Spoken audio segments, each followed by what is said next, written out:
You found the assignments by going to the home page and searching, but we're a little lost about what's going on. You know, how those materials relate to the labs. I agree. I'm kind of in the same position as them. Okay, hold on a second.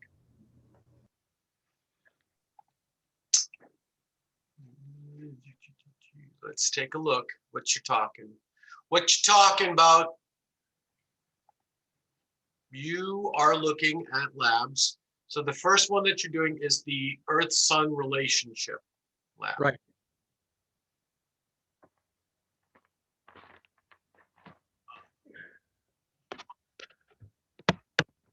Okay, what you have? What are you talking about then? So the link up at the first paragraph. Yeah. Go to the med ed.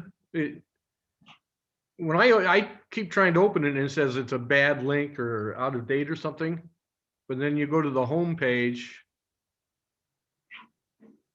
See that something snapped. Um,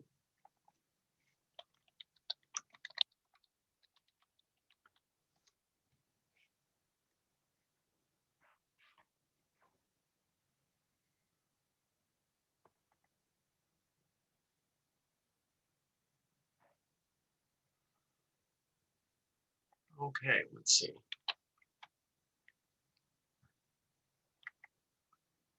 If you do this and it goes to the begin lesson, Right. and if you go to the printable lesson, it should be this. Yeah, that's what we were going off of. And there kind of seemed to be very little about um, the sun's radiation and Oh, here's the problem. It's print.php, not print.htm. See up here, guys? So it should say print.php. So evidently they must have changed that on me, I think. Anyway, that's where you should be going. So let me put this into the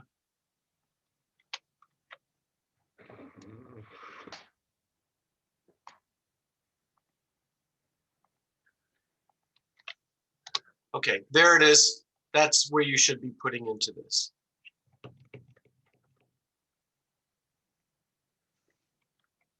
So is that the only problem? well, yeah, on both of the labs. So we were kind of lost about some of the questions on the lab, how to solve them. Well, I'm not worried about that, but was there any other problem like I couldn't get to someplace? Isaac, you said something too? Yeah, I was just confused with some of the questions too in the link, but that answers everything. Okay, okay. Well, are we good with that then? I have a question. When is that lab due? Technically, it's due Monday, 2 weeks from yesterday. So right after Easter, right after spring break. So you should be working on it this week, and then you don't have to worry about it over spring break. But you'll have plenty of time to catch up on what that needs to be, okay? Yeah. So I'm not, like, I wanted you to do stuff. Did you get any of these things? Did you do any of these things? Now it says over here, work in a group of 2 or 3. I hope you understand that would be fine if we were in class, but that's probably not going to be the case, so you do it on your own.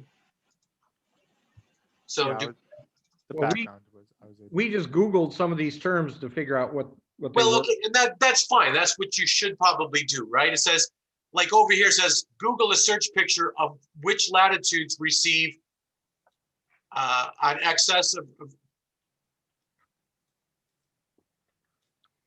the heck is going on? Okay, here, I'm gonna do this right now because I don't know what the hell this is. Aaron, I'm blaming you.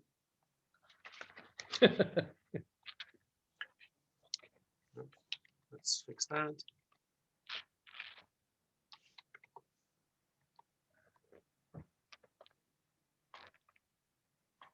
Wait, how did I look at that? How do I edit this? I guess I have to edit hyperlink. And I was at PHP.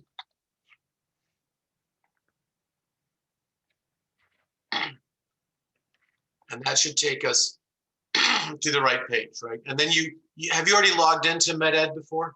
Yeah. Okay. Something snapped.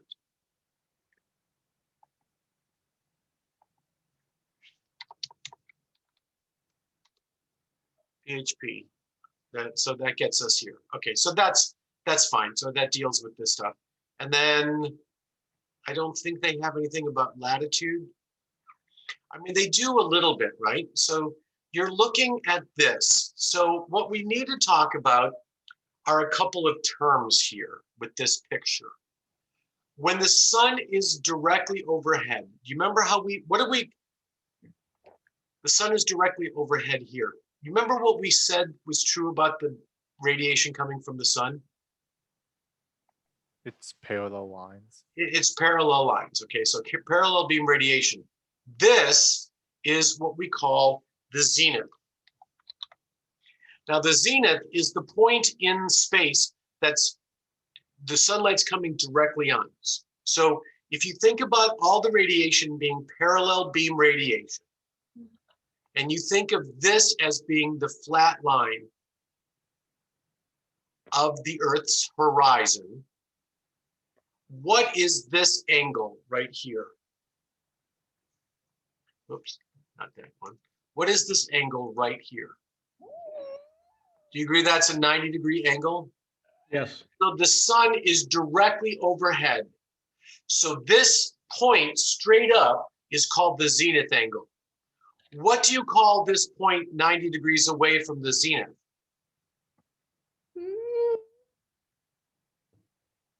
Right. Aaron says horizon. That's called the horizon. Good, Aaron. So we have 90 degrees between the zenith and the horizon. So we always want to think of that angle, okay? Now, I'm going to go up here to this picture, and I want to say, well, what about here? Let's look at this place on the Earth, somewhere up in Europe. What is this angle? What is that green arrow? That green arrow is the zenith angle. That's the way we point for that location, zenith. Do you understand what I'm saying? That's straight up for somebody living there. Which way is the sun's radiation coming?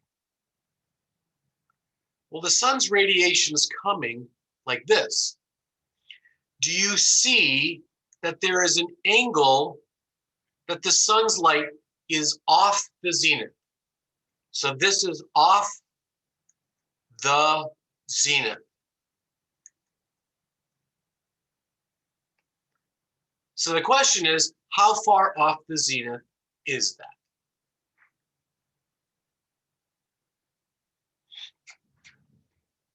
And that's what we're trying to figure out. That is the stuff that becomes difficult in this assignment, because you need to draw these really good pictures and think geometry. Now, you've all had geometry, so you have to kind of remember this. I want to just point a few things out first. Do you agree that this line right here, this half of the Earth is dark? This half of the Earth is dark, and this half of the Earth is being illuminated. Do you agree that half the Earth is always light, half the Earth is dark? This line, which actually goes all the way around the Earth, is called what? What's that called, Lena?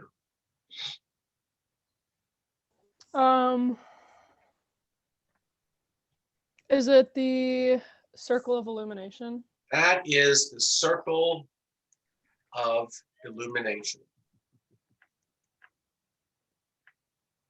Because it lights half the Earth. Do you agree that the circle of illumination is a great circle? What is a great circle? I think we gave this definition the other day. It bisects a sphere. It bisects a sphere, cuts it in half. So the great circle is one that does that. The circle of illumination is a great circle. Now, I want to think about how is the Earth mapped out? And I don't know what your background on mapping of the Earth is. Let's see if I can do this. That's actually pretty good. What is this line called?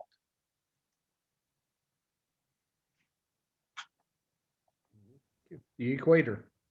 That's going to be the equator. The equator is going to be cutting the Earth in half north to south. And so what I can always do is I can always draw a line like that. And then the Earth is rotating on its axis. Does that make sense? It also means that this point, straight line, this point is the what? What is that red line?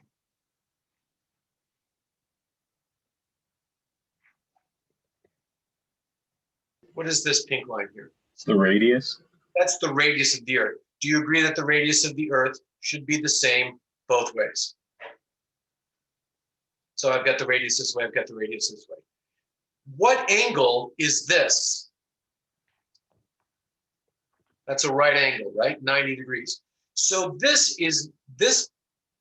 dot there is the North Pole, right? I hope you figured that out.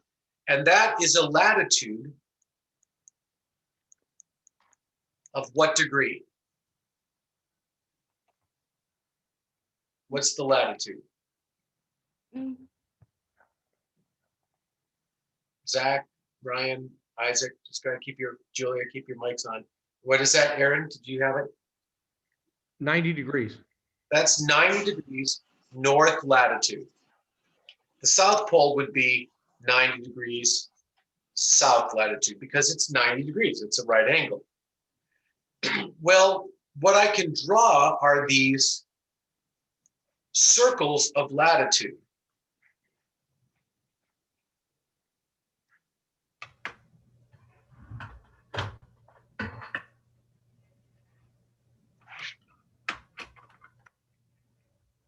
You know what, let me draw this again. I can draw these circles of latitude. Something like this. And I'm breaking up into thirds. So this is 0 degrees, this is 30 degrees, this is 60 degrees, and then this is 90 degrees. Those circles are called latitude lines, lines of latitude. What's another name for latitude?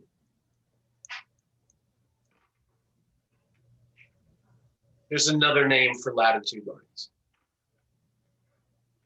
If you know anything about the Korean War, it was fought over what?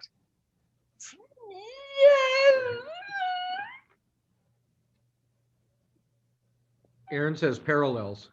Okay, you know what the Korean War was over? What number? You remember?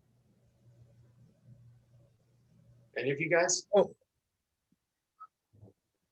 I think I know. I think I know. What is it? 38th parallel. 38th parallel. So those are called parallels. So if you know history, that's fought. North and South Korea is broken by the 38th parallel because all of the lines, all of the latitude lines are parallel to each other. The equator is a great circle. All the other ones are not. But a degree of latitude, 1 degree of latitude is the same no matter where I am. So we typically go 1 degree of latitude is going to be equal to 60 nautical miles. A nautical mile is 1.15 statute miles is equal to 1 nautical mile. So statute mile, SM, is equal to 1 nautical mile. So when we say 5,280 feet, that's called a statute mile. Did you know that? Mhm. And a degree of latitude is that. So how far is it from the equator to the North Pole? Well, every degree is 60 nautical miles. So that would be 5,400 miles is about how far it would take. Nautical miles. And it would be a little bit, it's close to 6,000 miles if you were driving your car. Of course, if you were driving your car, you'd probably have to have a boat. You'd have to have a ching ching bang bang or something like that. Okay, those are latitude lines. Now, there's other lines on the globe that go this way.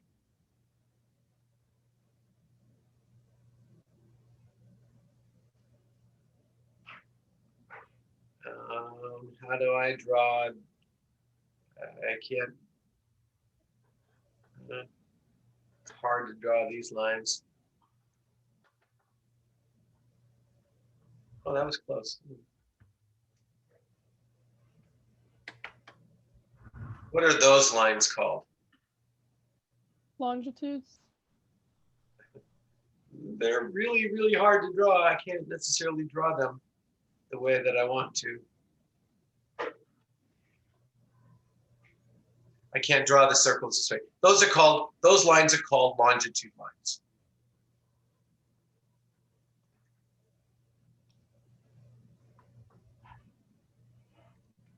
And all of those lines are great circles.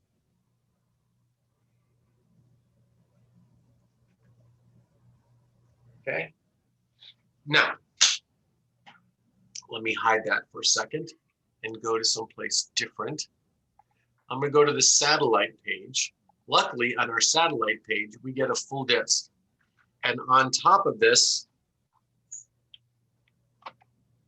I can map it so that I can draw longitude and latitude lines.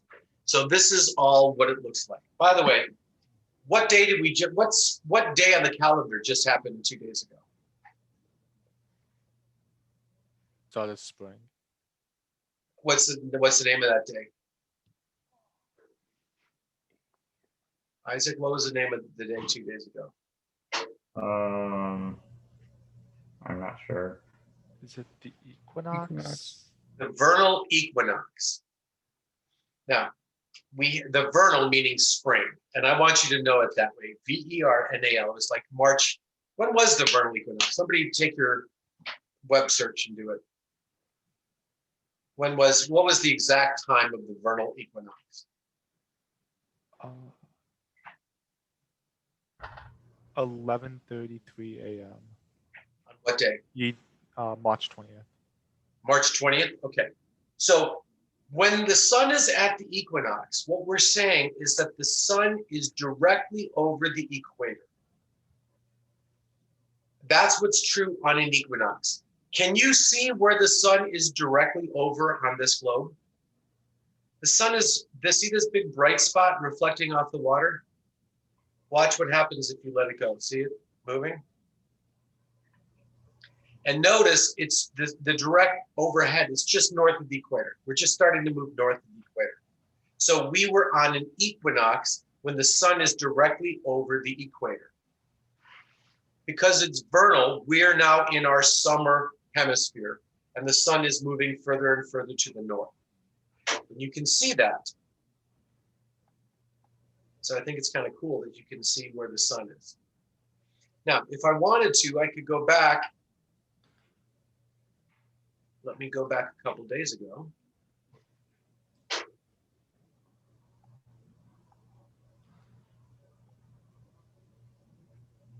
And this was right on the equator. Notice it's right over the equator. You can kind of see where the sun is directly over. By the way, notice you have what's called the terminator, which is the difference between day and night. So there's this circle of illumination we see that spinning around the globe. So if I go back to here, spin the globe, you can see the day night. By the way, do you understand that this, on the equinox, the circle of illumination is right through the poles. So what that means is on an equinox, every place on the planet has equal amounts of day, equal amounts of night. So here's a mnemonic device. You know what a mnemonic device means? Something that helps you remember something. So what's the first 3 letters in equinox? EQU. Where's the sun directly over? The equator, EQU. And what's true about the length of the day? Equal day, equal night, EQU. So that's the beginning of our astronomical spring. Then there's September 20th, which is called the what? What's the opposite of the vernal equinox?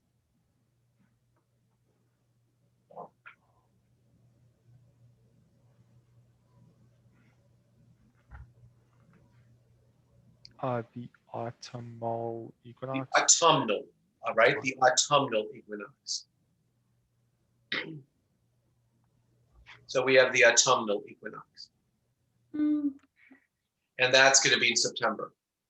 Now, what day of the year is this beginning of summer, or the longest day? What's that called? The summer solstice. The summer solstice, right? That was in your lab. Did you get that? What day is that? Around June? Somewhere around June 21st. And then December 21st, shortest day of the year, is the winter solstice. So winter solstice, summer solstice, but you have the vernal equinox and the autumnal equinox. And those are the words I'm going to be looking for, not spring and fall, but vernal and autumnal. Okay? So right now, we are seeing, like, this is noon for us. The sun is directly over our longitude line. So these longitude lines are, where's the start? Where's the starting longitude line?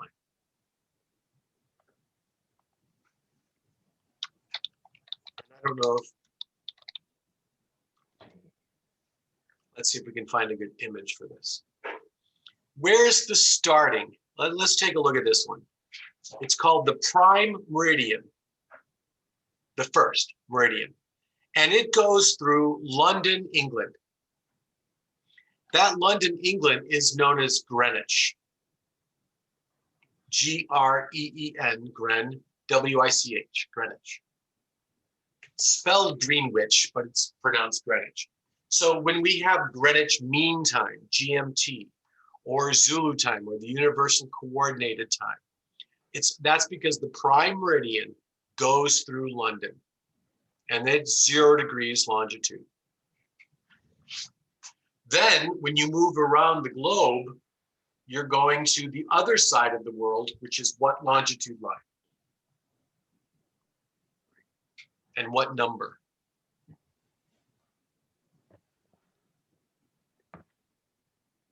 It's 180 degrees. It's going to be 180 degrees. So if we move this way, we're going into west longitude. If we go the other way from England, we're going into east longitude to 180. What do you call technically the 180 line?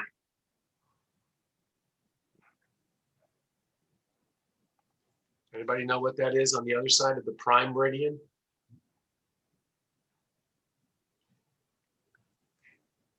Julia?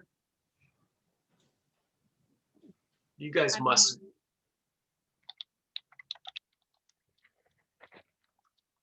Have you ever heard of this? The international dateline? That's technically at 180, but it's not straight because countries say, well, we want it to squiggle. So like, look at this. There's some islands over here that wanted to add a day. They wanted to be the first ones of the new year, and they go way to the other side. And some of them, it's just weird, but it should be about the 108th meridian. So another name for longitude lines are meridians, because you have the prime meridian and the international daylight, which is the 1/80th meridian. Okay, where are we on the globe? Well, here's Chicago. What line are we close to?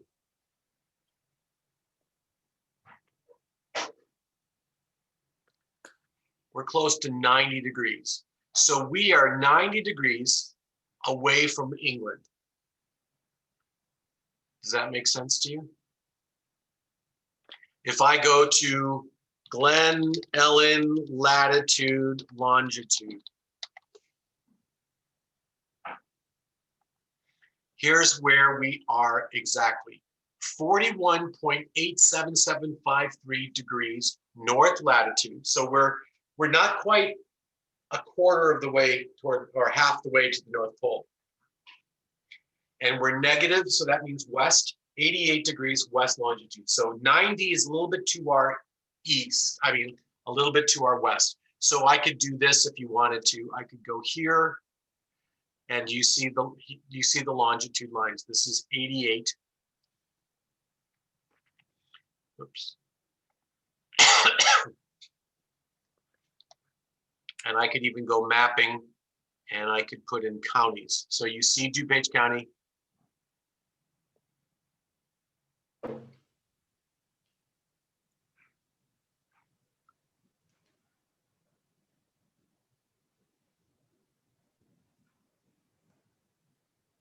This is the 88 line right there.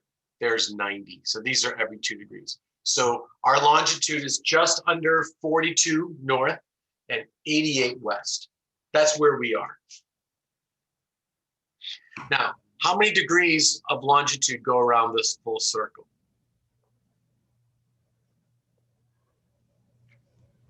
$360. Which means, how many hours in a day are there? 24 hours. The 360 divided by 24 is what? What's 360 divided by 24? 15. 15. So that means for every 15 degrees of longitude, we're going to go about 1 hour of time. So our time zones are about every 15 degrees. And Illinois is right on the edge of the time zone. So let me do this. Time zones US. So there's the time zones. And they're basically set down close to meridians. But obviously there's some areas that change. So we have Pacific, Mountain, Central, Eastern time. And we should be 6 hours away from England.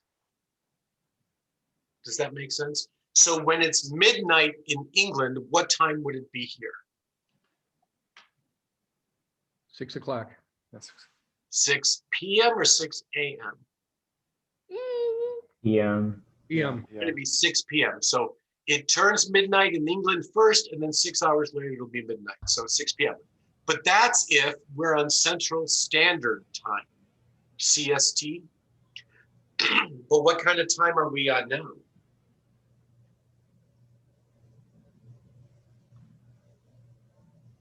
Daylight savings.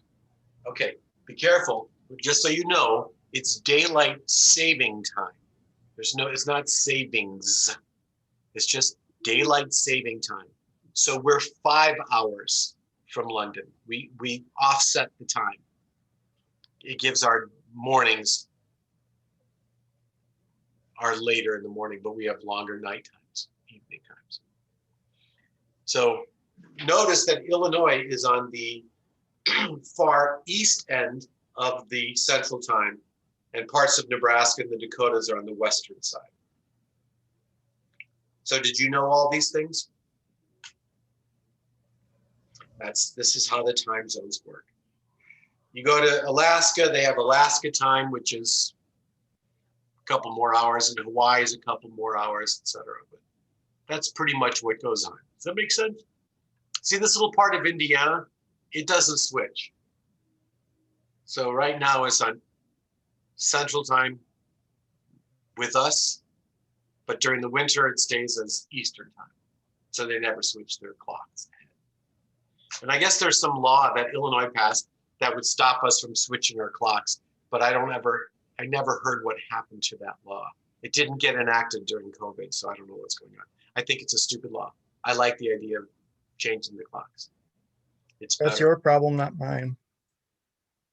Why?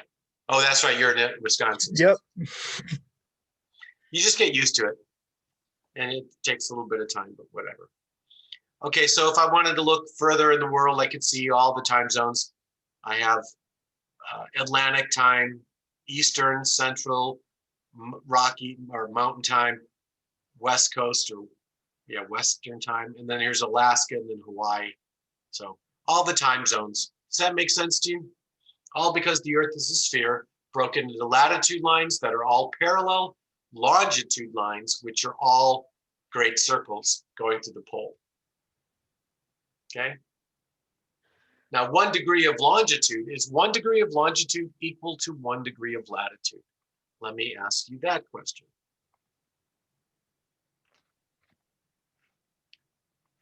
Yes or no? Isaac.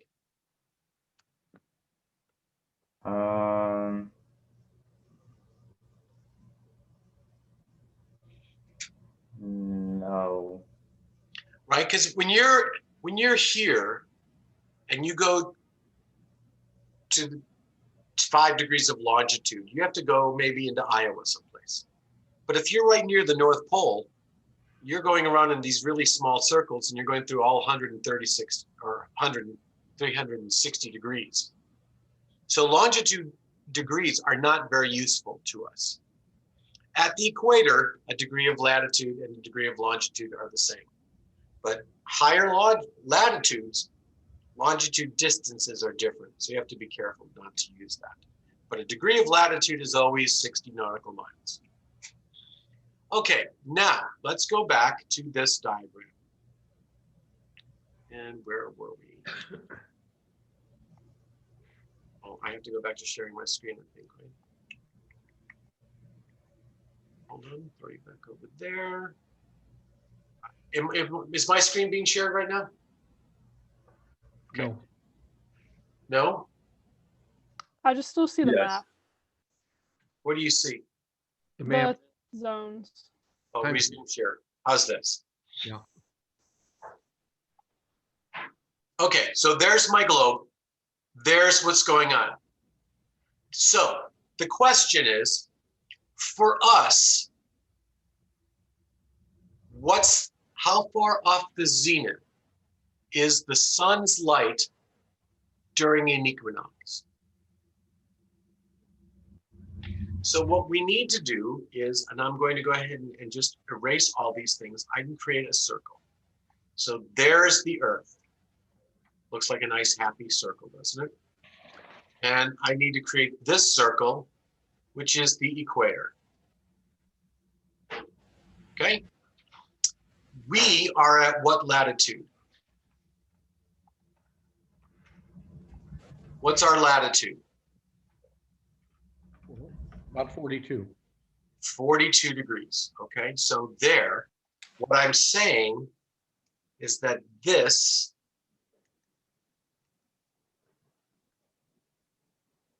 is a 42-degree angle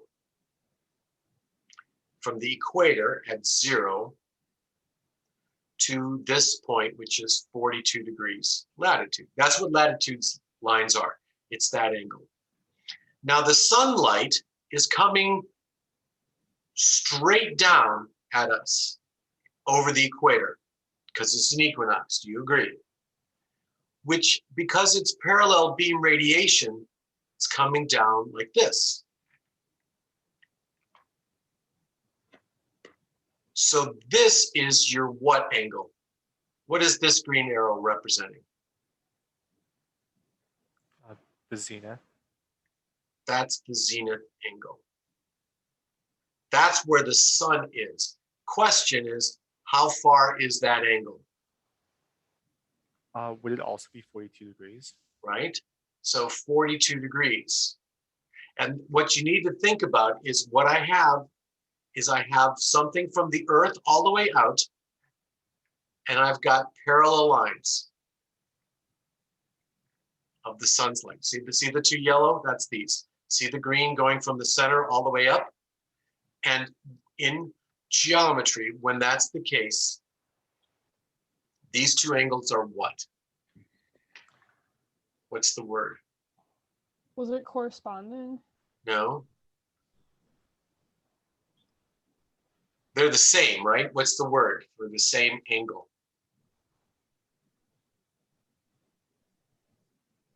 You guys remember geometry? Julia? They're equivalent. No.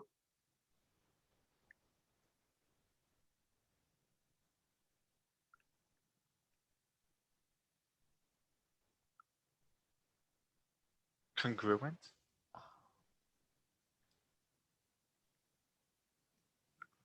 You remember that word, congruent angles? Say yes, you remember that word. You just forgot the word, right? Yeah, I remember it. Yes. Those two angles are congruent angles. Okay, now, what is this line that I'm drawing here?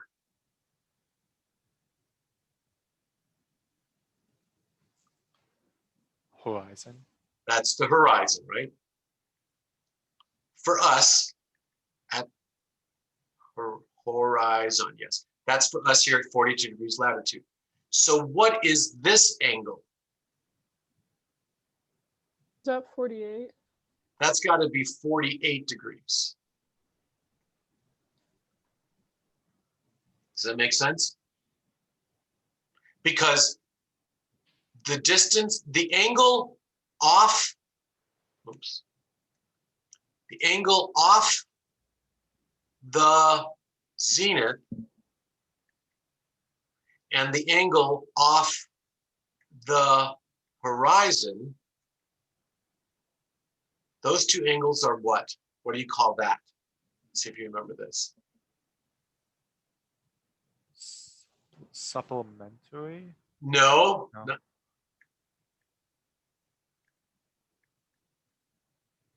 Complementary?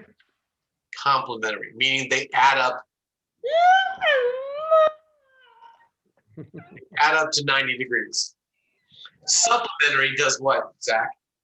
I'm looking it up. It's 180. Okay. Supplementary goes to 180. I always remember C is before S, 90 is before 180. That's how I remember the difference. That's my mnemonic device. So if I said on March 21st, the sun, okay, first of all, when is the sun closest to being overhead? 23.5 degrees. No. Time of day. Oh, When is the sun the highest? Noon. At noon. Okay, what is noon technically?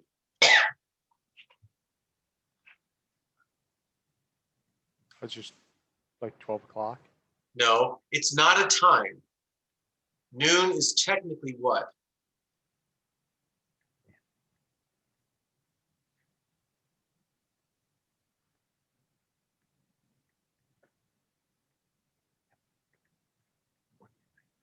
Right? That's what noon is. It's halfway between sunrise and sunset. And so it's the middle of the day. Well, what do we call the middle of the day?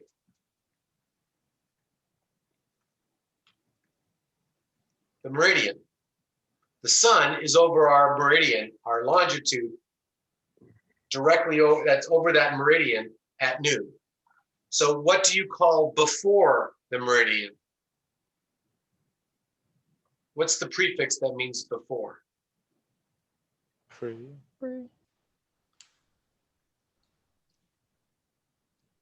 Ante. So before the meridian is what we call AM.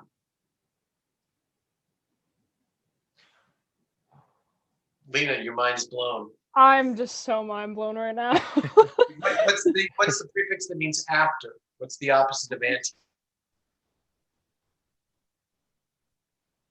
Oh, post. Post meridian, which is PM. If there was a group, oftentimes people say before the Civil War. That's the time, that's the history of the United States before the Civil War. It's called the antebellum. Like lady, it used to be lady antebellum, now they're being idiots, whatever. Pre-Civil War. So before the Civil War. So meridian is when the sun is directly over this meridian. And that's at noon. So at noon, the sun should be at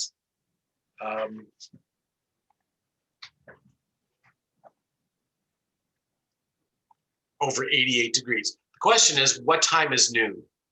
I'm gonna just do something crazy for a second, okay? And I'll go to here, Aurora. When is sunrise? Sunrise is at 6:52, sunsets at 7:10. So what time is noon?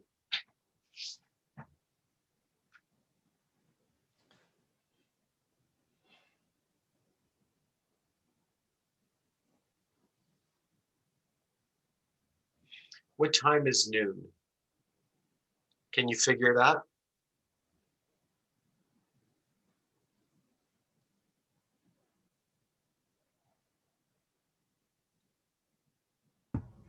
Is it? No, wait, that's not right. Well, what are you gonna say? Is it 2:38 p.m.? Okay, so think about this, right? Take this one. It might be easier. Okay. 10 minutes after the hour, this is 10 minutes before the hour. So the hour would be 7 and 7. Oh, It's halfway between 7 and 7. 12. No, Oh, 7 to 12 is 5 hours. 12 to 7 is 7 hours. It's about 1 p.m. But I thought you said, shouldn't it be noon? Why isn't it noon? Ryan? Oh, go ahead, Isaac. oh, Or whoever was talking. I don't know who was talking. I wasn't talking. I was gonna ask because it's like a region of like the 15 degrees. That's no, because we should be right at the right time. But what Is time? Is it off because of daylight saving time? We're in daylight saving time. We're 1 hour later. So noon is 1 p.m. That's really what noon is, because we've changed the clocks by an hour.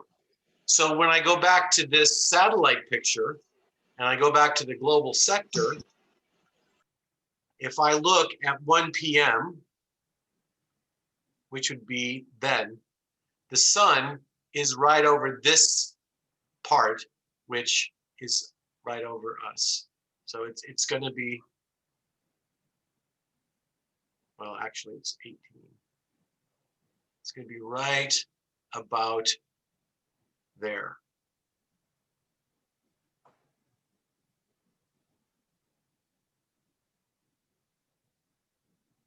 Does that make sense? It should be at 18 Zulu. And 18 Zulu, or 8, see down here it says 18 UTC, Universal Time Coordinated. It's French Universal Coordinated Time. 18Z is noon for us at 90 degrees. So that's at noon, the sun is going to be 42 degrees off the zenith. In what sky quadrant? Okay, so do me a favor, everybody, stand up, or Aaron, stand according to this way, and face, so switch your chair, face south in your house. Okay, so do you know which direction south is?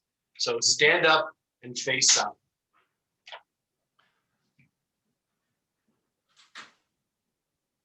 Okay, I'm looking south that way, and it's my south.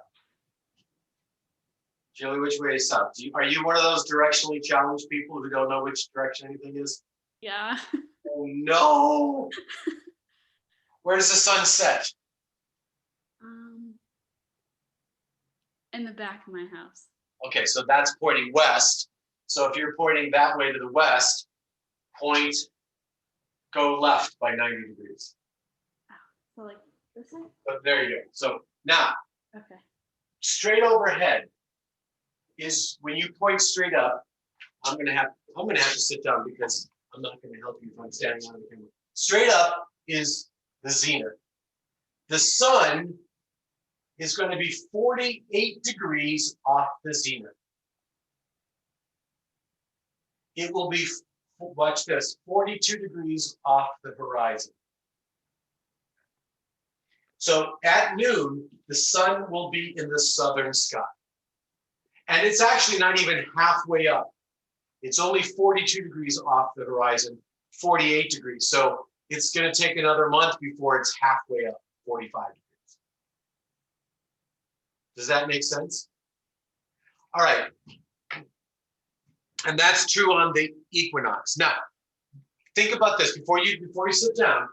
Imagine that you walked really, really far to the south. Where will the sun appear in the sky as you walk really far to the south? Higher in the sky. It will be higher in the sky until you get to what?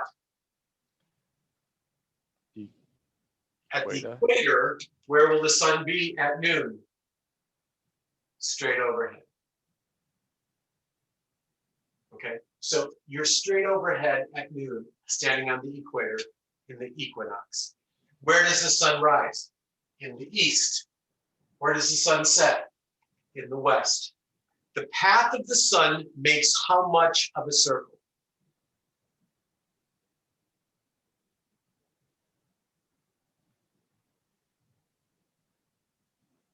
How much of the circle would you see on the equator? 50%. 50%. So how long is the day? 12 hours. Of course, let's go back to us and point at 42 degrees off the horizon or 48 degrees off the zenith. Which way will the sun, how much of the sun will you see on this day?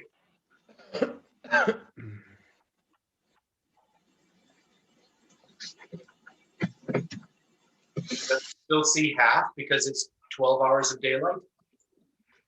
The only difference is instead of being a complete half circle this way, it's a half circle this way.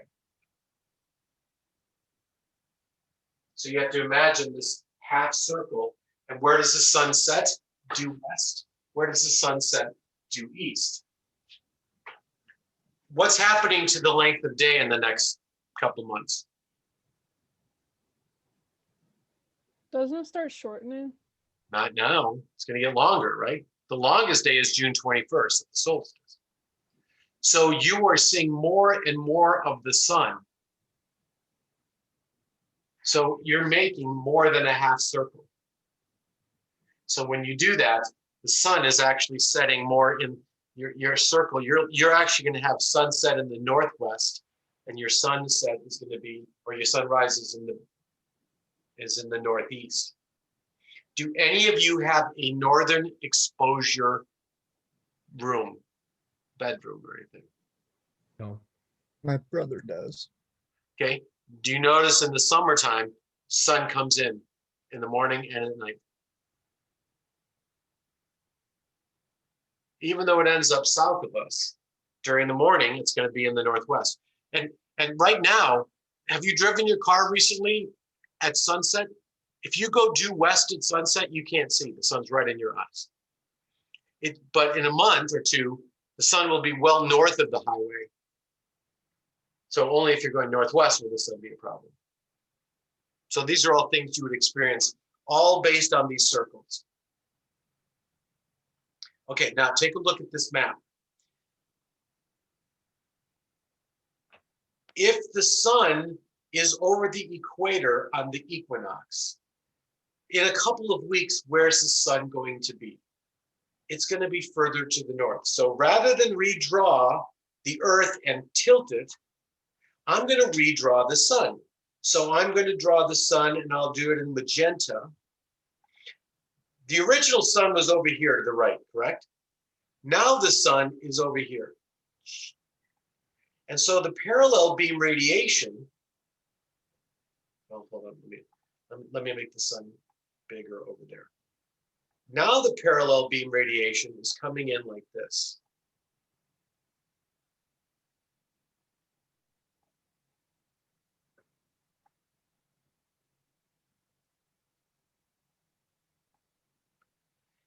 Is the sun directly over the equator?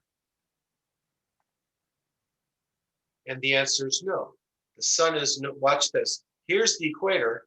The sun is now directly over this way. So we say that the sun is directly over, oh, I don't know, let's say 10 degrees. Let's say that this angle is 10 degrees. What is this angle, therefore?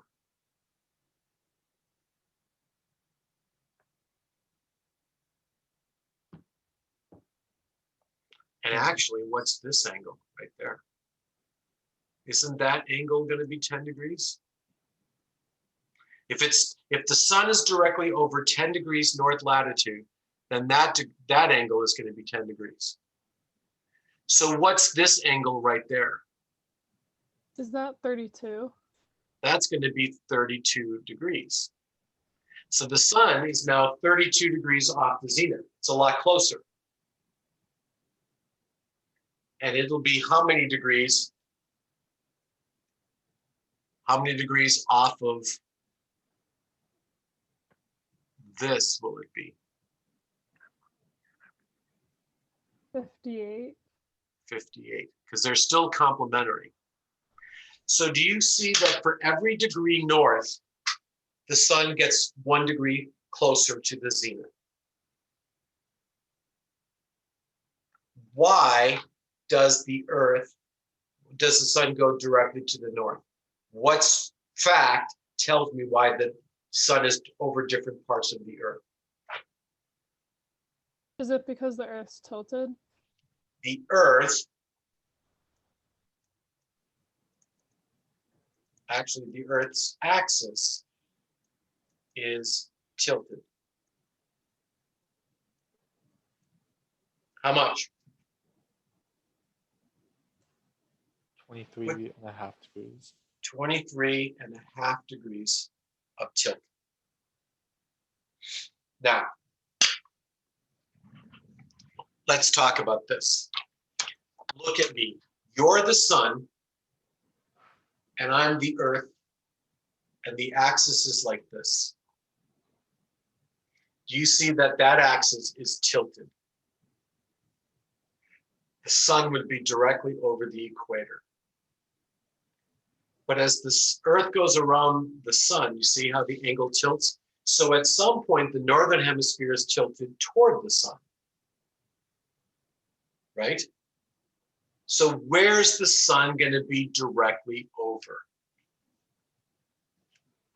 And when the northern hemisphere's axis is pointed toward the sun most directly, that's the summer solstice.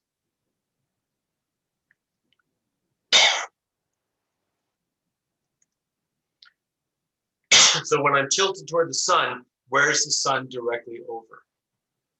It would be 23.5 degrees north latitude. What is that called? You know what that's called, Aaron?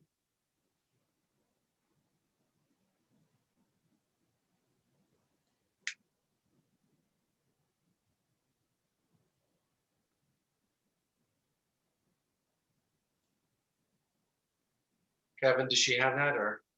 Going. Tropic of Capricorn. No. The Tropic of Cancer. Oops. Tropic of Cancer is 23.5 degrees north latitude. The Tropic of Capricorn is 23.5 degrees south latitude. So the way that I remember this is When are you most likely going to get skin cancer? Summer. Sun's over the Tropic of Cancer. Where do you get corns on your body? On your feet? The Tropic of Capricorn. Okay, why is everybody leaving with their cameras? Where did you guys go? Are you just stepping out? I'm eating food. I don't want my camera on when eating. Okay. I'll turn it back on I had though. a All of a sudden, more and more people are disappearing, and I don't like that. Okay. So the Tropic of Capricorn, Tropic of Cancer. So what I want you to think about is that there are circles that I would draw on this globe. 23.5 degrees north, that's the Tropic of Cancer, and 23.5 degrees south, Tropic of Capricorn. So the sun is directly over the Tropic of Cancer on the summer solstice.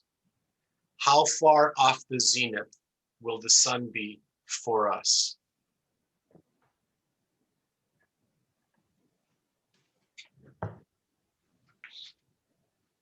Is that 18.5 degrees? How did you get 18.5? I did, what was it, 42 minus 23.5. Which is 18.5. So on the summer solstice, the sun, the point overhead, there's your zenith, you're going to be 18.5 degrees off the zenith. How far off the horizon?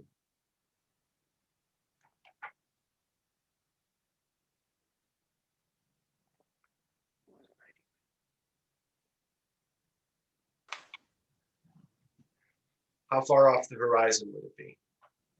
Would be 71.5. 71.5, because they're complementary. 18.5, 71.5. Which, think about that, right? That sun is almost directly overhead. It's not quite, but it's a lot more intense. And when it's a lot more intense, the radiation is going to be more intense. It's going to be more direct, right? The intensity is greater. So on the summers, what day of the year are you more likely to get sunburn? Laying out. June 21st. Because the sun is most directly over you. It's the most intense. Okay, does that make sense? Now, imagine that this is where the sun is directly overhead. Do you agree that this,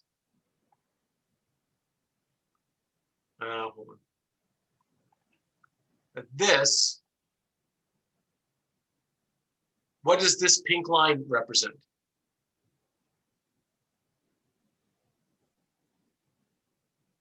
That be the axis. Okay, it would be, you could look at it two ways. No, that can't be the axis. Is that the prime meridian?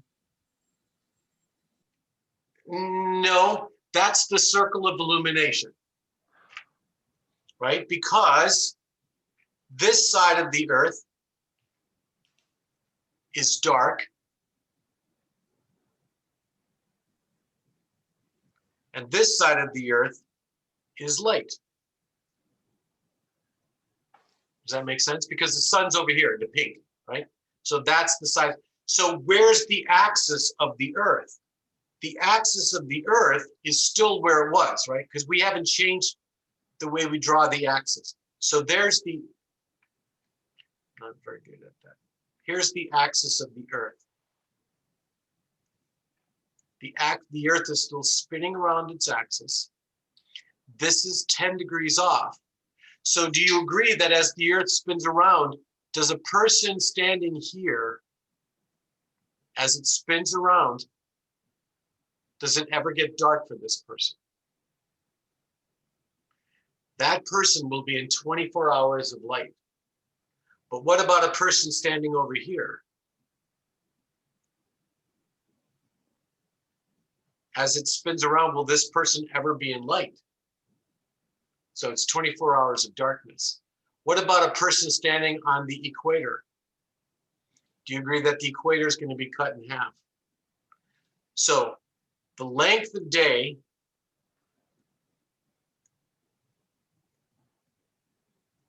on the equator is always what?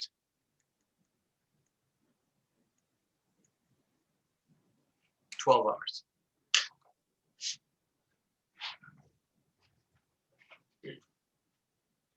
The length of day on the equator is always 12 hours. But how long is the length of day on the North Pole?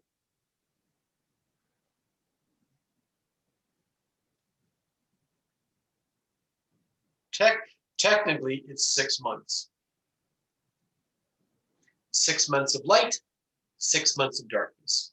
So on this day of the year, 24 hours of daylight. What about here? South Pole, the opposite.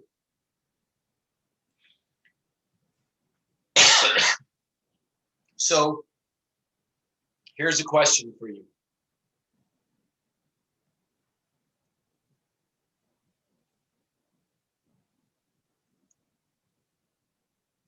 I don't want to say how long. Let's do it this way. How does the length of day change? Now, it's a small class. I'm not going to break us up into groups. How would you answer that question? How do you describe the length of day? So I'm going to go, I need to get some water. So I want you to answer that question. How does the length of day change on the planet? So talk it out.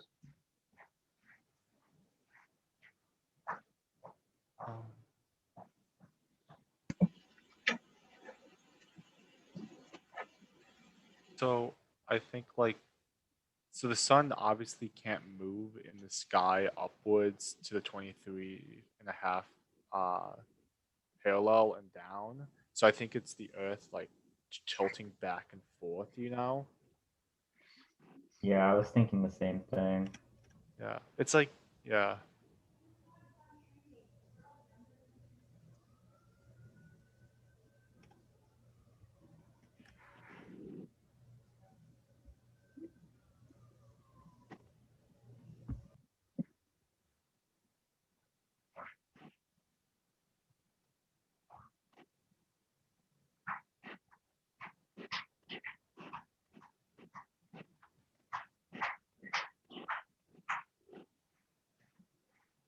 What'd you guys come up with? I didn't hear much talking. I heard Zach say something. We kind of said like, it's like the sun doesn't move much, but it's more of the Earth tilting the 23.5 degrees back and forth. Okay, I'm okay with the way you just said that. It's, you think of the sun's tilting toward the Earth or away from the Earth or parallel to the Earth, right? But Yeah. what does the length of day do on the planet?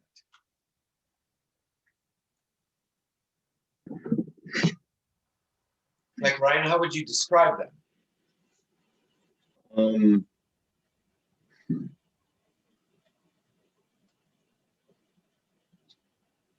I'm not sure. Well, what's our day doing over the next couple of months? Well, our day is we're gonna get more sunlight.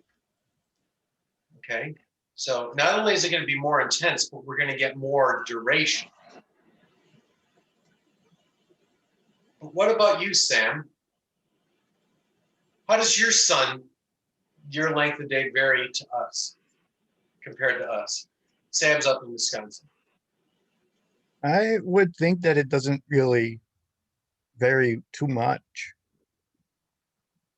Well, what's the length of day on the equator right now? 24 hours. No, at the equator? What does it say? I mean, 12 hours, yeah. 12 hours. It's always 12 hours. How long is the length of day right now, currently at the North Pole? It's 24 hours, isn't it? So you're going from 12 to 24. So what does the length of day do? Increases. It increases. What about the southern hemisphere? Decreases. So how would you describe the length of the day? Say it's a little bit longer Okay, so here, for, right, for me. the length of day increases toward the summer pole. The length of day increases toward the summer pole. Which means right now, Sam's days are longer than mine, than ours. The further north you go, the longer the days.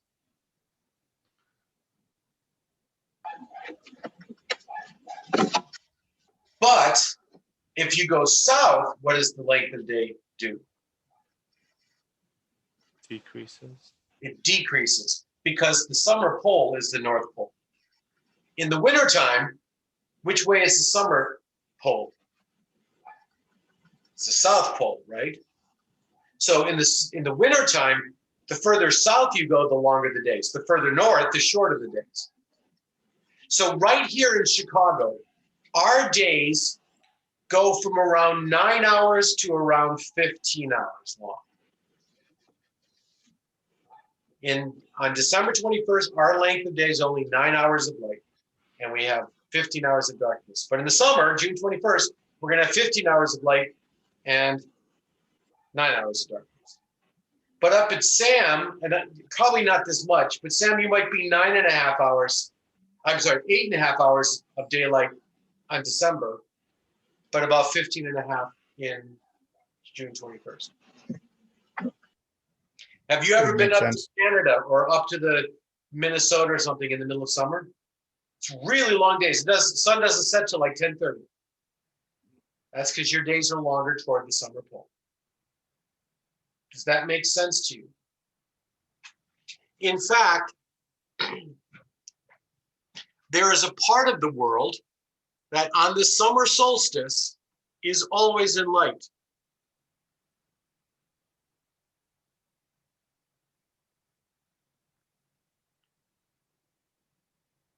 And that always in light is going to be at a degree, oh, it's going to be tough to do. It's going to be 90 degrees minus 23.5. So the degree of latitude here is 66.5 degrees. And in that latitude, north of that latitude, on the solstice, it will be 24 hours of daylight. Do you know what that circle is called?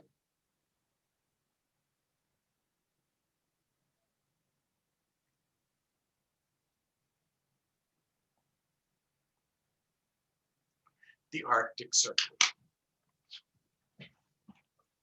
Isn't Alaska part of that?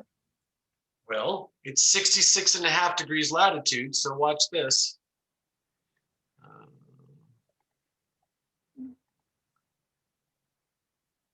What's the latitude of Alaska? There's 66.5 degrees is up there. So northern Alaska is. Southern Alaska, not so much. But if you were in a town in Alaska, and I don't think I told you, I don't think I put this in the geography lab. Right there, do you know what that town is in central Alaska? Anybody know what that is? Hold on, let's see if I can do this. Here's the latitude of Alaska. So here is 66 degrees is right about there. So all of this. And if I do towns, let's see if I can, I don't know if I can do, well, hold on, shoot. Overlay. Counties, no, can't do counties. I could do maybe this. No, I can't. I don't have this. No, I don't have that. Fairbanks, Alaska. So I don't know where Fairbanks is, up there someplace. In fact, let's do this. Fairbanks. Oh, anybody know what the nickname for Fairbanks, Alaska is? Is it like Land of the Midnight Sun or something like that? Land of the Midnight Sun. Excellent. So Alaska, Fairbanks is up there someplace. Let's see, does it say that? Land of, no, well, let's do it this way.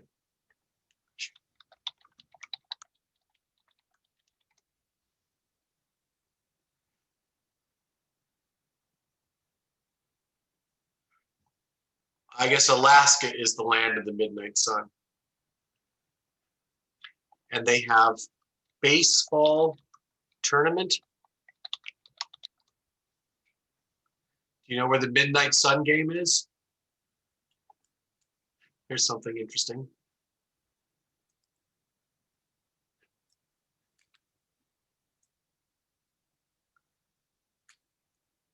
Fairbanks, Alaska on June 21st.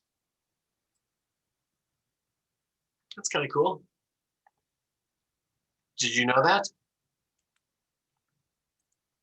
Do they have like a noon moon for the winter solstice? Huh? Do they have like, so on the summer solstice, it's always day. So on the winter solstice, would it be always night? Yes. Would there be like Well, a noon? but here's the thing, dude. Look, this is actually what's going on. See, the sun is just over the horizon. Because if you went a little bit further south, it would set. So it's just over the horizon, so it's almost like dusk. And then during the day, it goes up higher in the sky, and at night, so it makes this kind of high in the sky circle and another one. So imagine that you're at the North Pole on the day that of the summer solstice. What would the sun look like? So let's do North Pole sunlight summer solstice. Because, you know, web searches are amazing. And I'll do a video. And here's the video.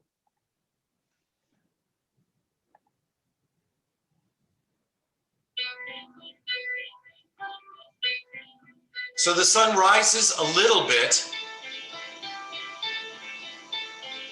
And then it sinks, but it never drops below the horizon.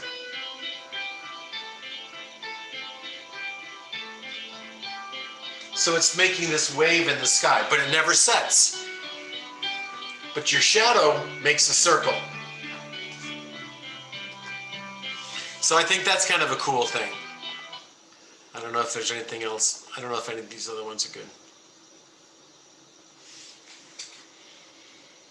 This is in Alaska. So the further you are south, the more up and down it is. If you were truly at the North Pole, it would just make a circle. So what happens is when the sun sets, like let's say in July, do you see it barely sets below the horizon? But really, when the sun sets, you still see light in the sky, because it's, what do you call that?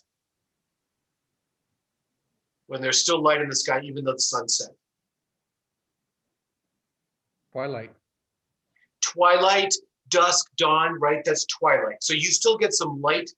So if you were in Alaska, Fairbanks, it's a very, you know, let's try this. Length of day, Fairbanks, Alaska, winter solstice.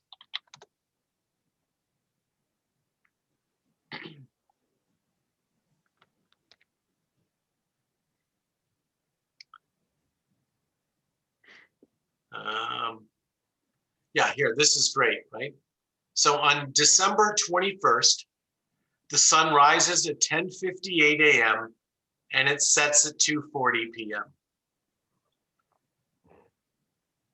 So you don't even have 4 hours of daylight.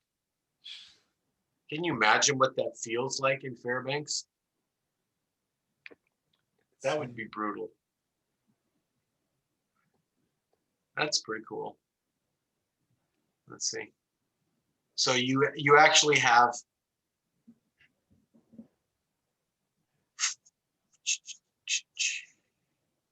solar news at 12:49. So what does it say? Daylight is, the length of day is 3 hours and 41 minutes. And then twilight, how long does it start? It starts at 9:32 and it goes to 4:05. So you have some light in the sky, but can you imagine what that would be like? That is really cool though, isn't it? Let's do Chicago. Does it have that? Oh yeah. So let's go to December. Does it do December? Yeah.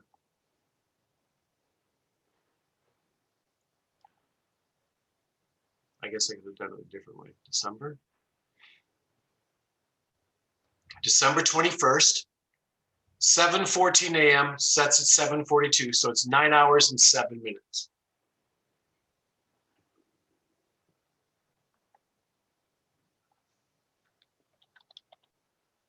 Madison. Oh.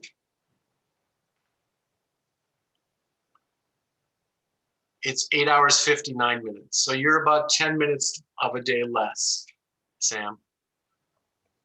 All right. Never knew that. That's kind of cool. So what happens now if, like, let's go to March 2021. Our length of day, what's today's date? 23rd? It's 12 hours and 18 minutes. And remember, the equinox should be how long of a day? 12 hours.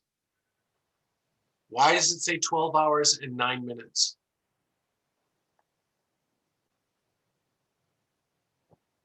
And look, we're gaining 2 minutes and 49 seconds every day.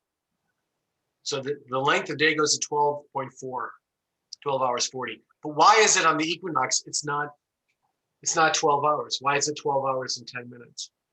Is it something to do with leap year? No. Isn't this a question on the lab? Yeah.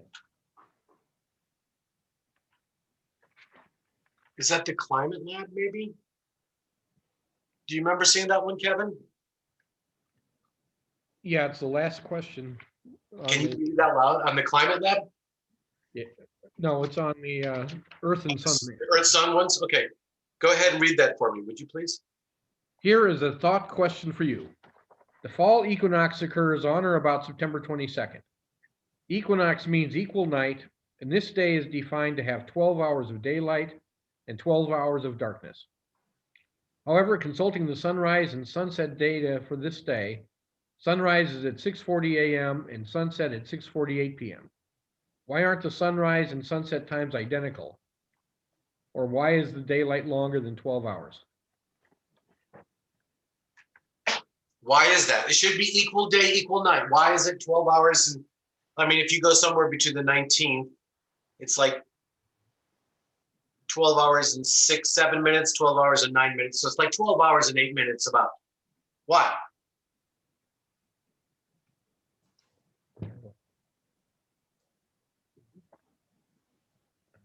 What's the capital of Ecuador?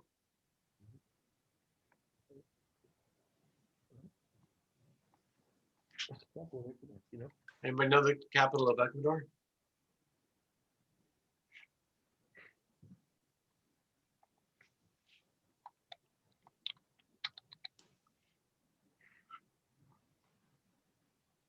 Is it Quito? Quito? Quito? Yeah. Okay, here, let's look at this. Look at this length of day. It's basically 12 hours and 6 minutes. All the time. March 20th, it's about 12 hours and 6 minutes. How is it that they're on the equator? That's what Ecuador means, right? Equator. Why is it not 12 hours? Do you understand that the entire world actually has more light than darkness? Why? Before I erase this graph, does this make sense? You have this available. You need to study this to do your lab, I would think. So let's take a look at this. Would it be like albedo and reflection? No, but I like the thought. Here's the horizon. Here's the sun.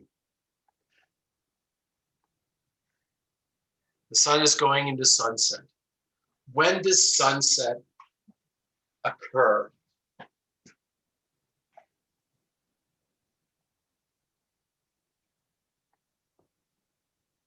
Is that sunset? Or is this sunset? Okay, if this, that's not sunset either. You know when sunset is? When the center point drops below the horizon. That's sunset. But, I mean, that's technically from predicting the sun is at a location, is at a point, but the reality is half the sun is still illuminated, even after technically the sun's, like the technical point sunset. Do you know how long it takes for this sun to set? About half the disk takes around 4 minutes, Okay. which means we get 4 minutes more of light than when the sun's middle point sets. And in this morning, we get that sun about 4 minutes more. So we're getting an average of around 8 minutes per day more light than dark. Isn't that cool? So even though we say it's equal day, equal night, technically it's a little bit longer because it takes a long time. So let's see. Want to see a fun video? How long does it take the sun to set?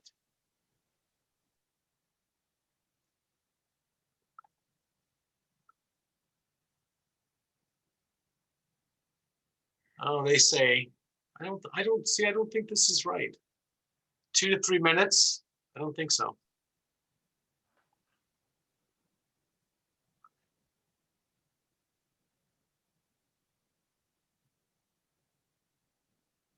I don't know.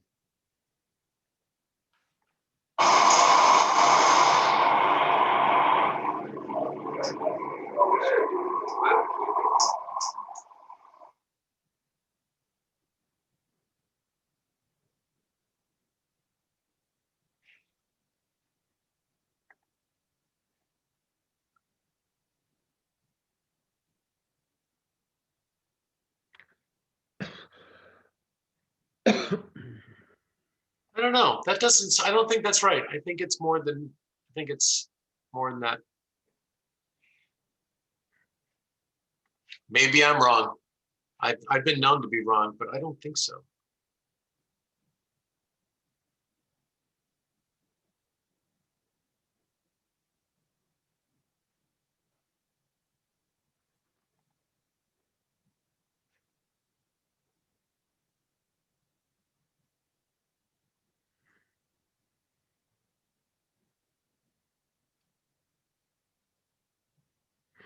They've been saying 2 minutes. I don't think that's right.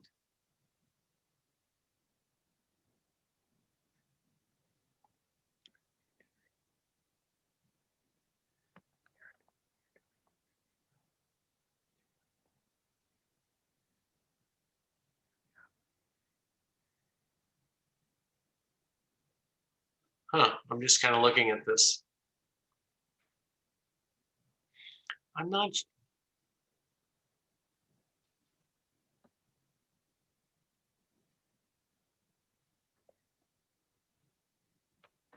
Huh.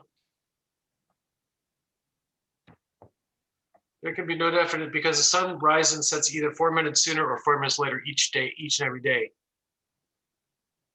I'm not sure if I agree with those answers. That's the problem with the internet. I'm not sure that's right. Anyway, by the way, look at this. That's kind of cool. Alaska. You can see, what is this big mountain out here in southern Alaska?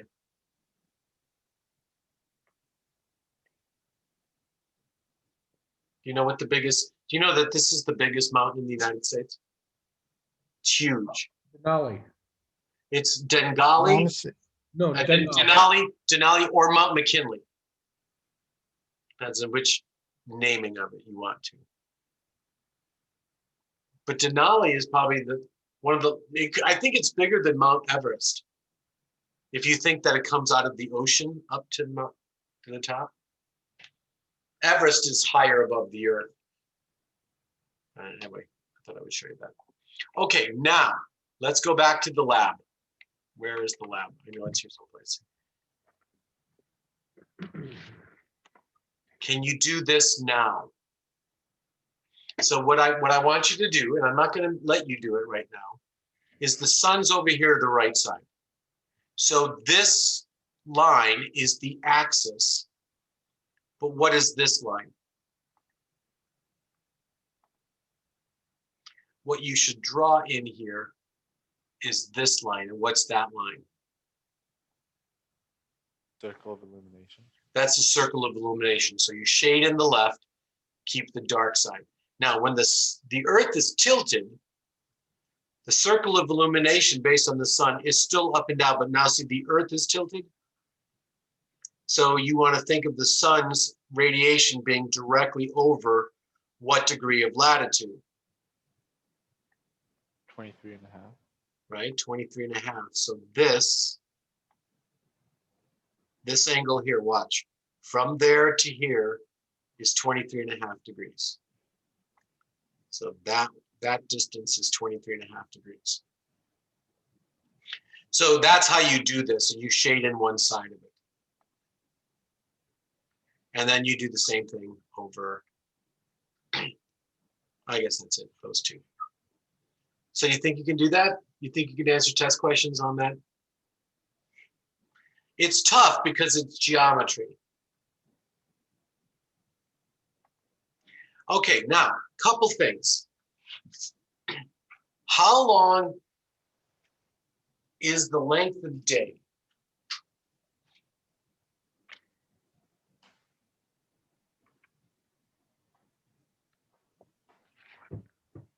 How long is the day?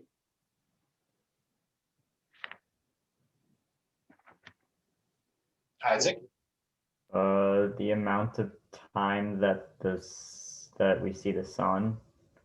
No, like an actual day, right? Oh. The word day, if I say 12 hours of daylight, we think of a day as being 12 hours long, but it's 24 hours, right? So how is the length of day really 24 hours? I want you to look up on a web search, sidereal. It's spelled sidereal. Sidereal day. What does it say? The sidereal day. It's 23 hours and 56 minutes. 23 hours and 56 minutes. And what do they define a sidereal day to be? The time between two consecutive transits of the first point of Aries. Isn't it one complete circle it makes? The Earth spins around once, one revolution. So why do we say the day is 24 hours?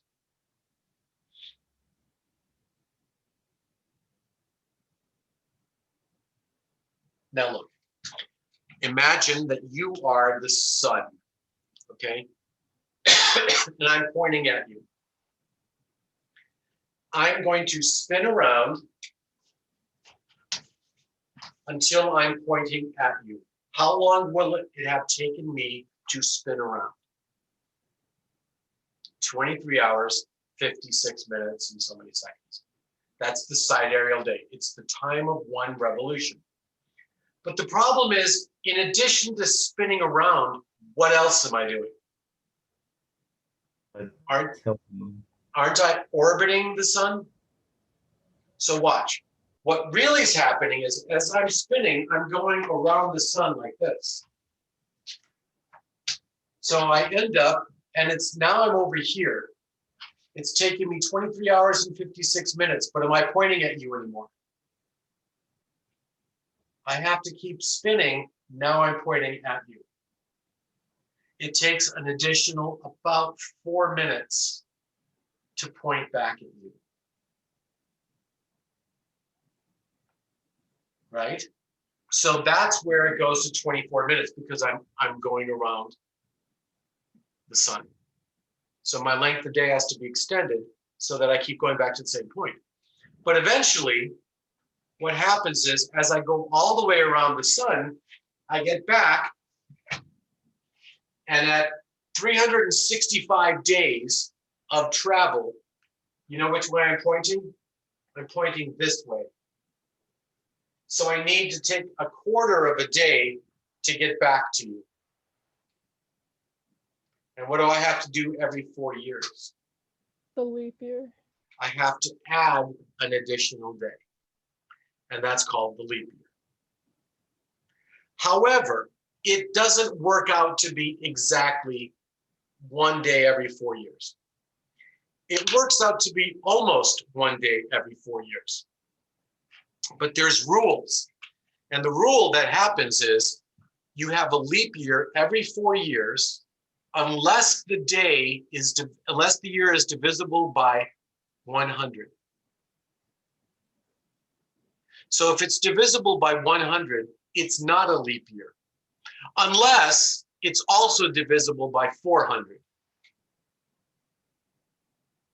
That's the rules of leap year. So is the year 2021 a leap year? Is that divisible by 4? No. No, so it's not a leap year. Is the year 2020 a leap year? Yes, because it's divisible by 4. What about the year 2000? Is it divisible by 4? Leap year. Is it divisible by 100? Yeah. No, I mean, yes. So it's not a leap year. But is it divisible by 400? Yes. So it is a leap year. So 2000 was a leap year. What about the year 2100? Is that divisible by 4? Yes, No. leap year. But is it divisible by 100? Yes, not a leap year. Is it divisible by 400? No, it's not a leap year. So 2100 will not be a leap year. I'll be dead by then by a long time. Most of you will probably be dead, although some of you could still be alive. So just remember that your old teacher told you that 2100 is not a leap year, so you can plan. If you were born on February 29th, that would be a horrible day to be born. Do you know anybody who's been born on a leap year? On 2029? Or, I mean, on 2/29, February 29th? That's pretty fun. My grandma's born on a leap year. That's cool. On February 29th? Yeah. When Well, is she? maybe. She's born on the day that like skips every year, I think. Oh, that's pretty funny. Yeah. Pretty funny. So anyway, that's how a leap year is. By the way, when you really do the mathematics correct, every few years you need to have a leap minute. We actually have to add an extra minute in the clock. And we also, every couple years, we have to have a leap second. Man, I was so thrown off by the leap second. So let's see, when are the leap minutes scheduled? Schedule.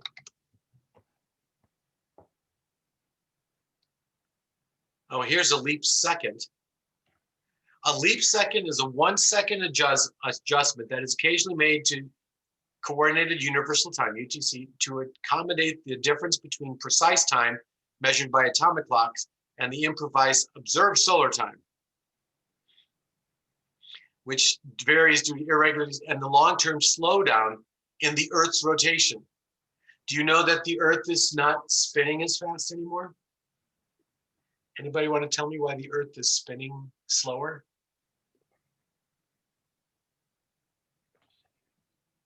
Because of what? What makes the Earth spin slower? Aaron, do you know? She's starting to say something.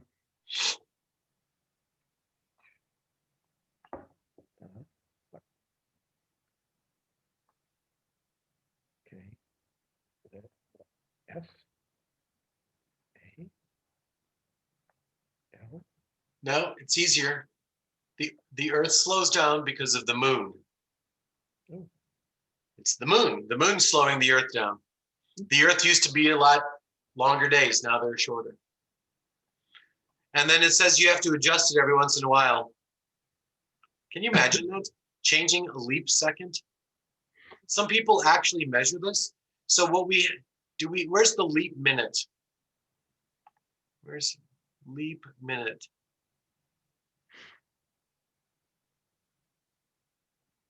Oh, here's the future of leap seconds. In Chicago, the previous leap second occurred on Saturday, December 31st, 2016. Do you guys remember that? I couldn't sleep the rest of the week.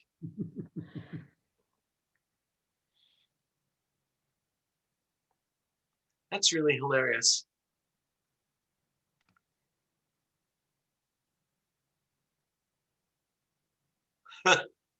This is kind of fun. Are you reading this? No. Too small to read. Is that better?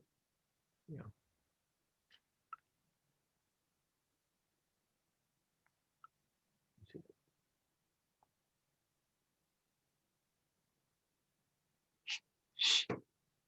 It's hilarious. We can deal with it.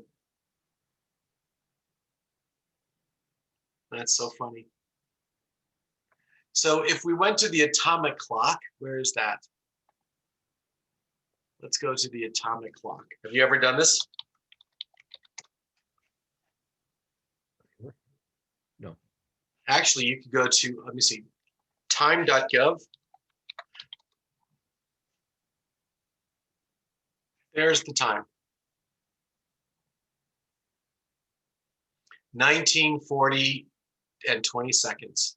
Central time, it's 2:40 and 24 seconds. That's exactly right. The National Institute of Standards and Technology. So if you ever want to know exactly the time, this is exactly the time, unless they have to throw a leap second, then they'll fix this. They'll adjust it here. But isn't that kind of cool? All sorts of fun things like that going on. Do you know who fixed the calendars? Here, I'm going to do this for a second, just so I can tell you some stories. Do you know who fixed the calendars? Do you know what kind of a calendar we live under? Anybody know? Is it some like Gregorian? Yeah, Pope Gregory. ancient Rome thing? It's Gregorian calendar, like Gregorian chant, same name. And what had happened is the churches had not had their months, their times right. But think about this. What does October mean? What does oct mean? 8. 8. It means 8. Why is it the 10th month? November, Nov means 9, and it's 11th. And December means 10. Well, why isn't October the 8th month? Why is it the 10th month?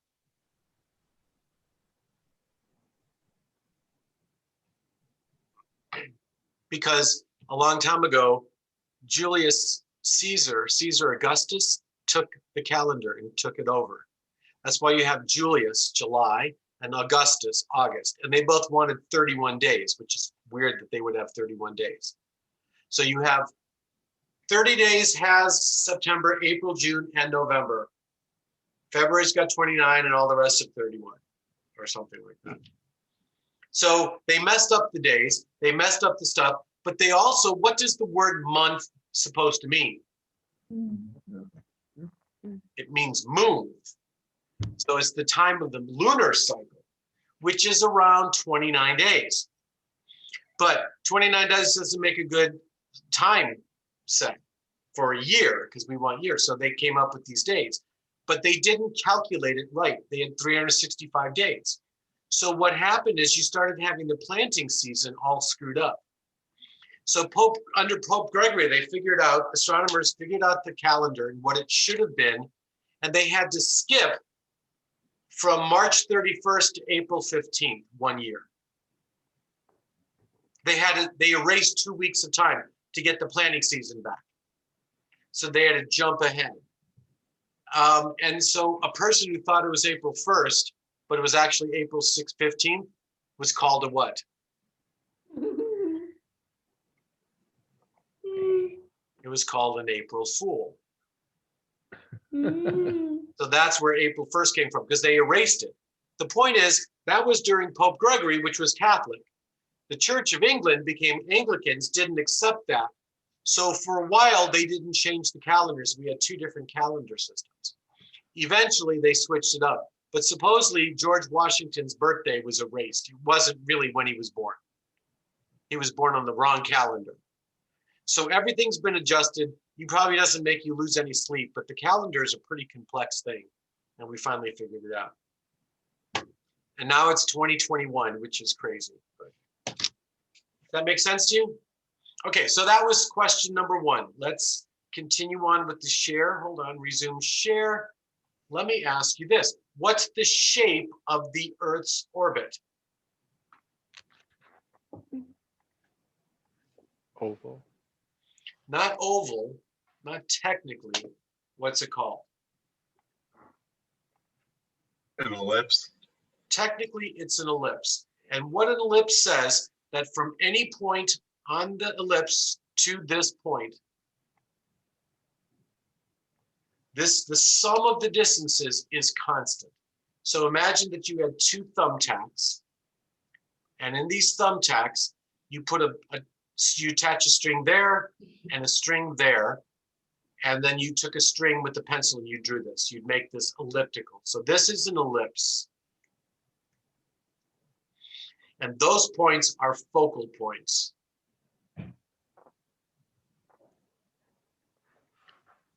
So, or the foci. The sun is at one of the focal points. But because it's not a circle, sometimes we're closer to the sun, sometimes we're further. So what do you call the point in space closest to the sun?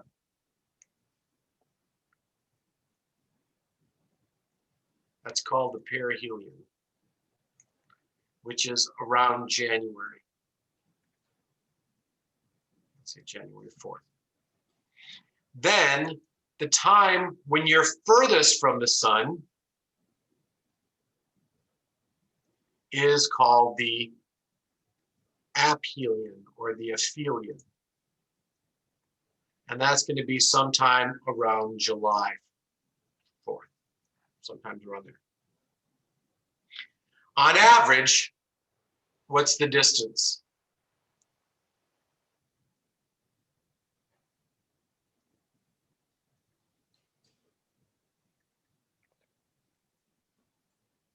$93 million miles. But it goes from around 91 million to 96 million.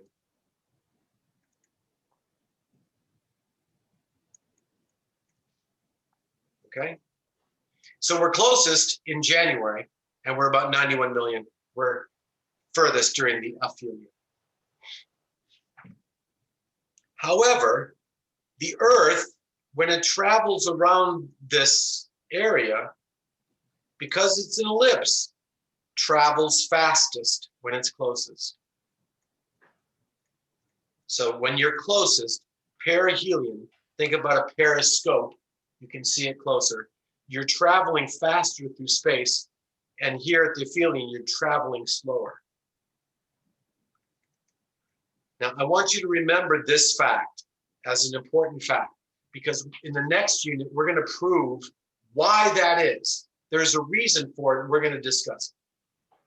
So I want you to remember that is fact.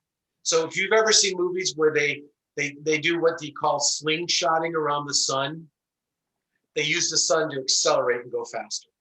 Comets do this type of shape. They have elliptical orbits, and the closer it is, the faster it travels. So it takes, and what's the length? It takes 365 and a quarter days to go around.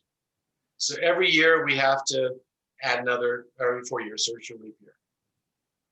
So that is the length of the year.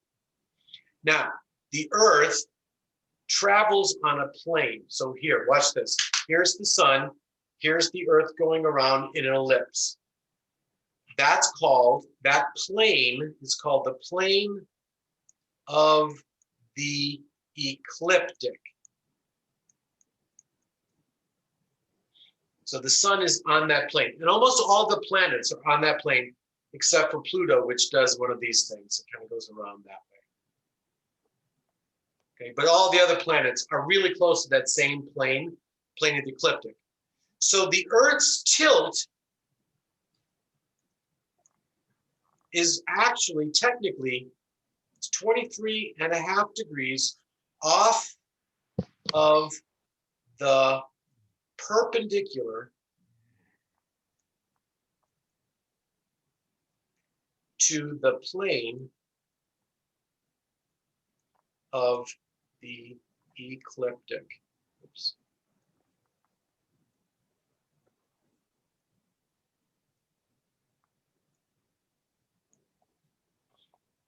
Okay, so guys, watch. Here's the Earth traveling on that plane, and the Earth is tilted 23 degrees off the perpendicular to that plane. That's how you measure the tilt. And because of that tilt, and this is what Zach said earlier, sometimes the northern hemisphere is tilted toward the sun, more intense radiation. Sometimes it's tilted away from the sun. All of this is a property known as insolation. Remember, this is not insulation, this is insolation, which stands for incoming solar radiation.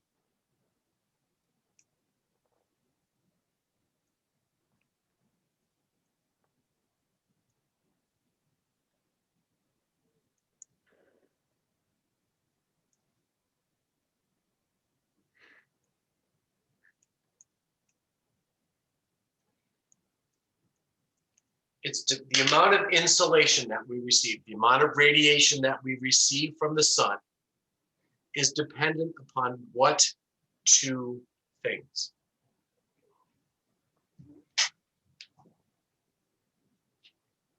I'm just standing up here to stretch my legs. What do you guys say to that question? In other words, the amount of radiation that we're getting from the sun depends on what two things?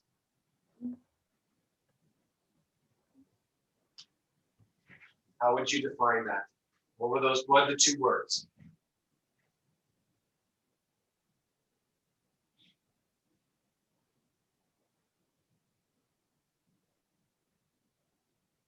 What do you think, Ryan?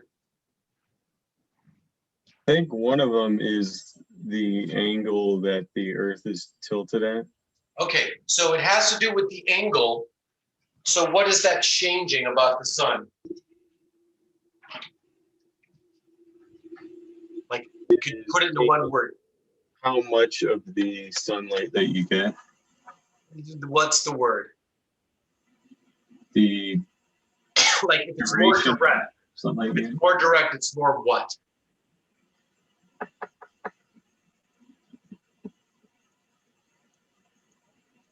Doesn't have greater intensity. So that's one of them. So it's the angle. So what day of the year is the sun most intense for us? The summer solstice. The summer solstice. Do you agree that's when the sun is highest in the sky? It's most direct. So intensity might deal with directness, that kind of thing. What's the other thing that it depends upon?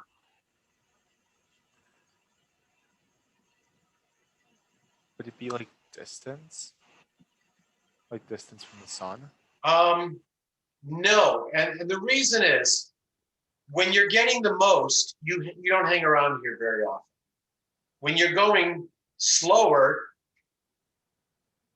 and you're furthest away, you're going slower. So you're actually getting more of the energy coming in. So I'm not going to worry about the distance. The distance is not making a big difference in the insulation. This little 5 Couldn't it- million miles difference. Couldn't it be like the weather, like how much is reflected by clouds and stuff like that? Okay, so if you're talking about reflection, that's not necessary insulation. It's not, because a lot of times what we often will say TOA. Do you understand what TOA stands for?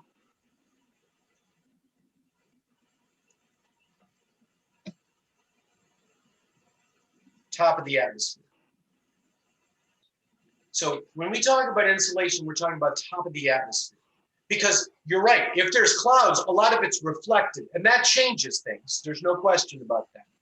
But I'm saying, how much are we receiving before anything happens to it? Just how much is hitting the incident radiation. What else determines how much we get?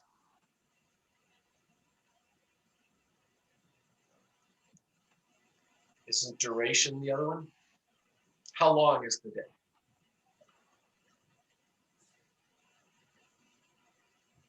So then the question is, what day of the year, you can write this down, what day of the year do we get the most insulation?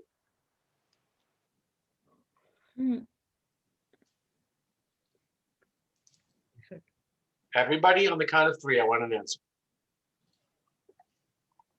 What day of the year do we get the most insulation? 1, 2, 3. Summer solstice. June 21st. June 21st, the summer solstice. Either one of those two would have been fine. What day of the year is the warmest day?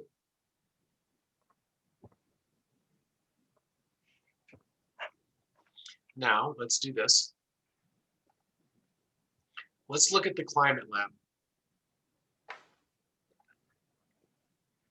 And the climate lab has you do this. So here's the temperatures that you are supposed to plot out. And I'm asking you to go to these things. So here's the same one to print. Obviously it's PHP, not HTM. So that's the same one that we did before, I think. Well, let's see. Did it work for you, Kevin? No, but I didn't do the PHP. I mean, with the HTM, it was still the wrong webpage. Yeah, there's the PHP.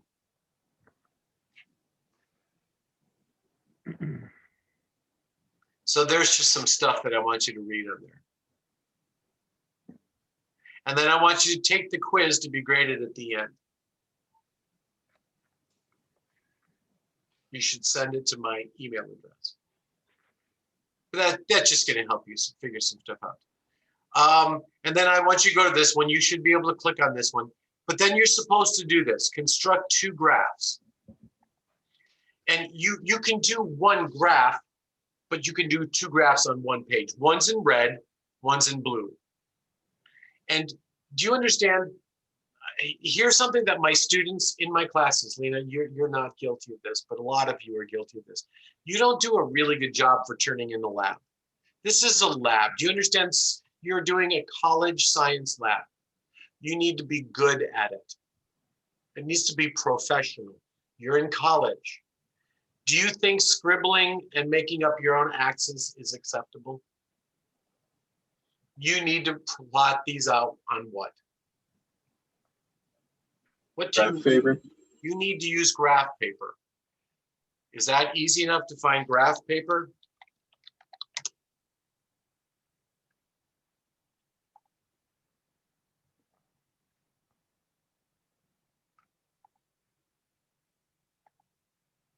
Can you do this online? I think you can, can't you?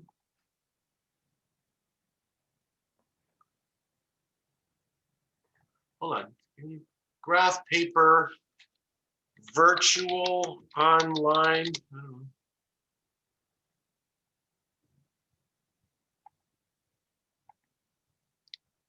I guess so. Well, you should be able to find something that's virtual graph paper. Maybe better than this. That's nice. You can print it out on graph paper, can't you? if you don't have any.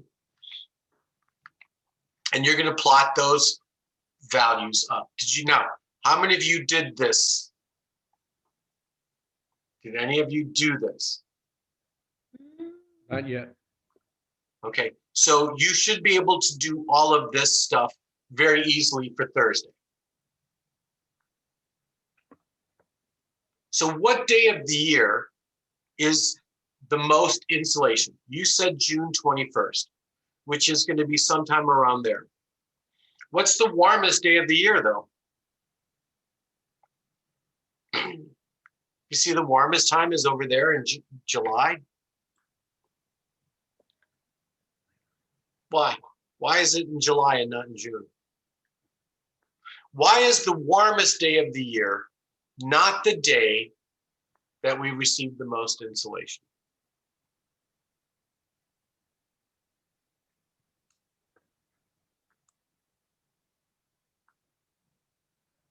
Is it because of the amphibian, and so it travels slower, so it's more direct sunlight? No, Zach, we're not going to get into that in this class. It's a little bit more advanced than I care to do for you guys. Do not, I want you to know the aphelion and the perihelion simply because we're going to talk about why it is later on. Other than that, we're not going to worry about it at all. So that will never be the answer for this. But the question is, why is the, and it says that here, right? Doesn't this say this?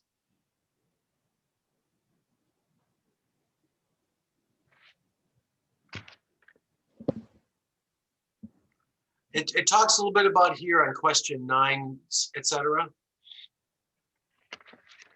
But it says, why is the warmest day of the year not the coldest day of the year? Or I'm sorry, why is the that's a stupid question. Why is the warmest day of the year not the longest day of the year? Why is the longest day not the warmest?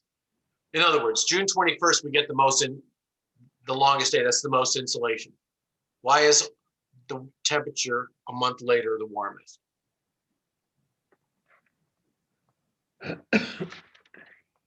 Do you know the answer to this?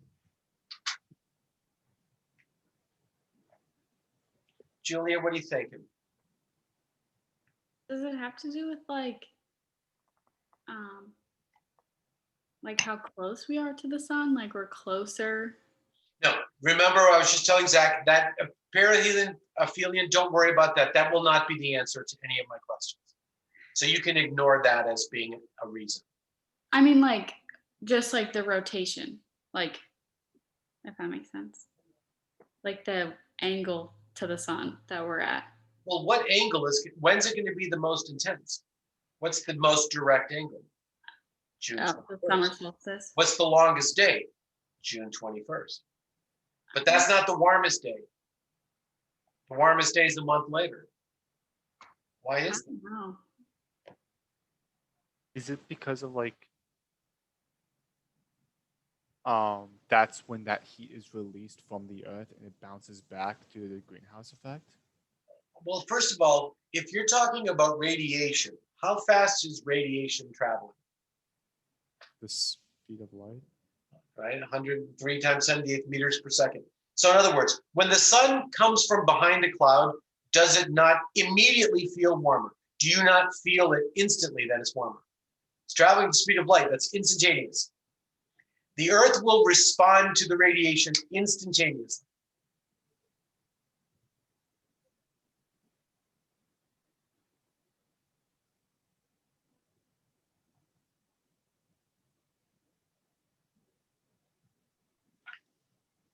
Okay, what I'm going to have you do is I want you to do this lab, the climate lab. This lab, I want you to do it all by Thursday. Now, I'm pretty sure you may not get these right. We'll talk about that in class. So I don't want you to turn it in, but I want you to do this first stuff. This first stuff is the graph.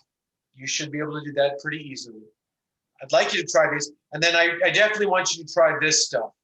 And this last page on the heating degree day and the cooling degree day units, I definitely want you to do that. You can do that on your own. The other lab, where's the other lab? The other lab, you should maybe try to do that. I'm not going to worry about this yet because I do want to talk about this. So don't do, you might want to go draw these pictures because it's fresh in your mind, but don't worry about this. But I want you to do that for Thursday. Okay?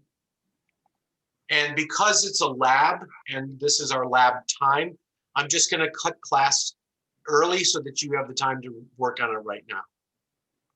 But you understand what you're going to do. You're going to do the climate lab and get those plots pointed out.